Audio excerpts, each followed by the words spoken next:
Schools education centre health care के ज़ेर एहतमाम government girls high school Shambe Ismail Gwadar में तेज़ाबियत एसिड बर्न से बचाव, हिफाजती तदाबीर और इब्तदाई तिब्बी इमदाद के हवाले से आगाही सेशन मुनक़िद किया गया। सेशन में तालिबात को तेज़ाब से होने वाले नुकसानात, हिफाजती उसूलों और हंगामी सूरत हाल में फ़ौरी इक़दामात के बारे में आगाह किया गया। इस मौके पर तालीमी वीडियोज़ भी दिखाई गईं, जबकि तालिबात ने मौजू से मुतालिक एक मौसर टेबलो पेश किया जिसे हाज़रीन ने खूब सराहा।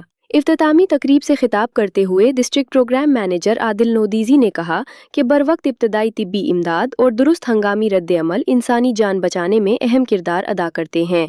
उन्होंने तालिबात की पुरेतमाद पेशकश को सराहते हुए जोर दिया कि हासिल शुदा मालूमात को अपने अहले खाना और मुआशरे तक पहुँचाएँ ताकि हादसात की रोकथाम और अवामी शऊर में इजाफा हो सके।